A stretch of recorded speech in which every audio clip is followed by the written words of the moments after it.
right, so I think we're staring at the wrong thing with Caitlyn Clark.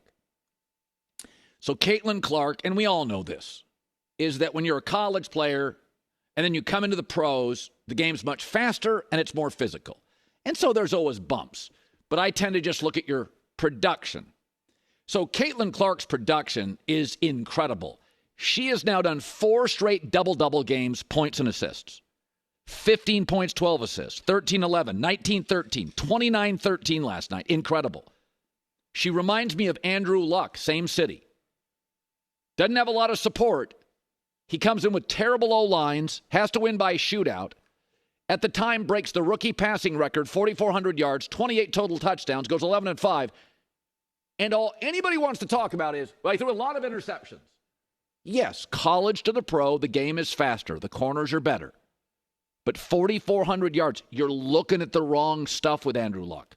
His production with a terrible O-line, 4,400 yards, 28 total touchdowns. All, at the time, rookie records. Anybody wanted to talk about that? The picks. Yeah, 18 picks. Yeah, he's not a veteran quarterback. Dude was a production machine with virtually no Pro Bowlers. And that's Caitlyn Clark's turnover talk. All I've heard. Oh, the turnovers with Caitlyn Clark. A, she's got the ball in her hands a lot. B, she is a rookie, right? The game is faster. And you know who also has a lot of turnovers? Players that play fast and loose. LeBron leads the NBA all time in turnovers. Steph Curry has a lot of turnovers. Luka has a lot of turnovers. Like, I've never banged on quarterbacks who throw picks if they're productive. Peyton Manning, John Elway, Dan Marino, Brett Favre. Go back to Joe Namath. Threw a lot of picks. Tom Brady had pick sixes in the Super Bowl and won. Turnovers happen if you're a quarterback that plays with courage. My biggest knock on Aaron Rodgers has been if he throws an early pick, he backs off and plays safe football. Brady, Peyton Manning, Elway, Mahomes do not.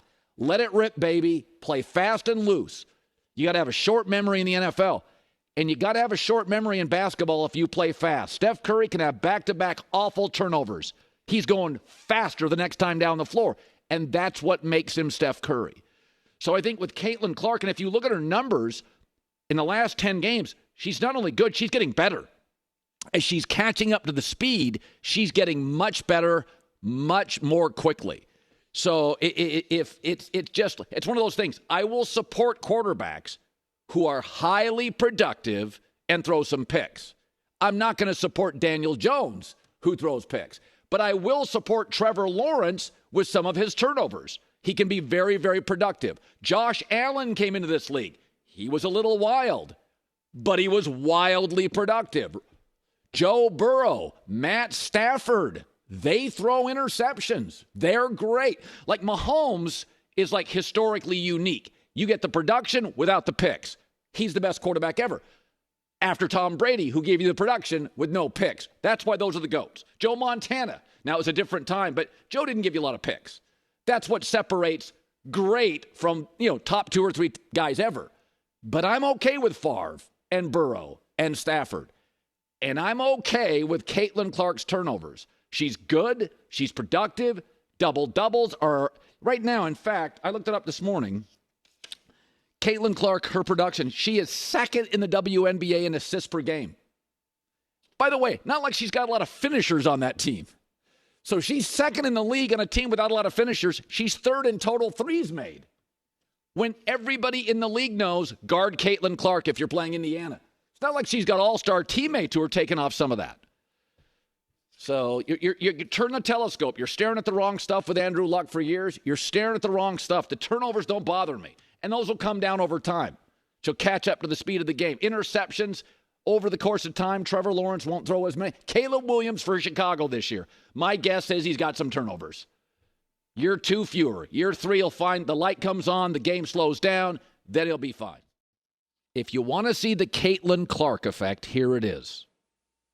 Bad team, small market, and they are worth more, the Indiana Fever, than the Los Angeles Sparks, the Dallas, Atlanta, Washington teams and almost equal to a team in Chicago.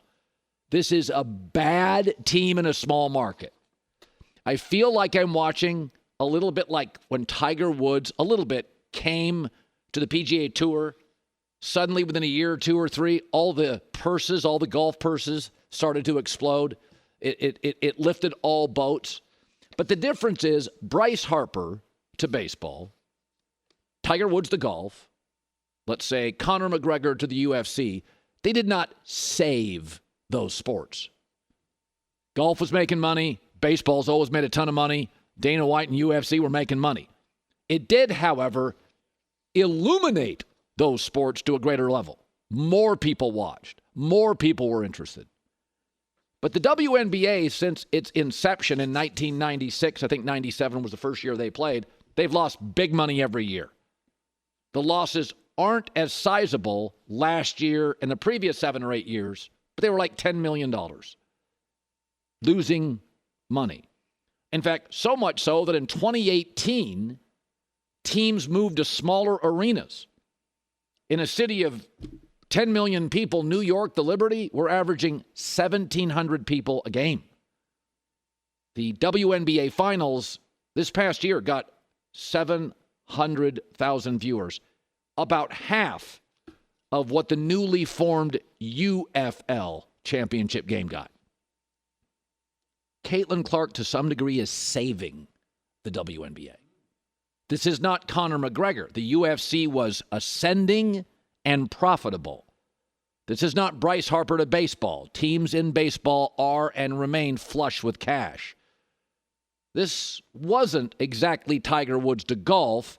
You still had legendary tournaments like the U.S. Open, the British Open, the Masters that people watch and coveted. That's not so with the WNBA. It is an incredibly harsh truth. This league was in some trouble. They weren't making money. They were downsizing arenas. Nobody's watching the final. And it has been totally subsidized. Not sort of, kind of, remotely, totally subsidized by the NBA. But that's okay. That is okay. Lots of businesses have to be subsidized. Lots of businesses need a catalyst to take them from nonprofit to big profit. But never forget this. This is the Caitlyn Clark effect. She may not be good enough to be on the Olympic team, but she is easily the greatest player. Without even playing half a season, she is the greatest player for business in the history of the league. And it's not close.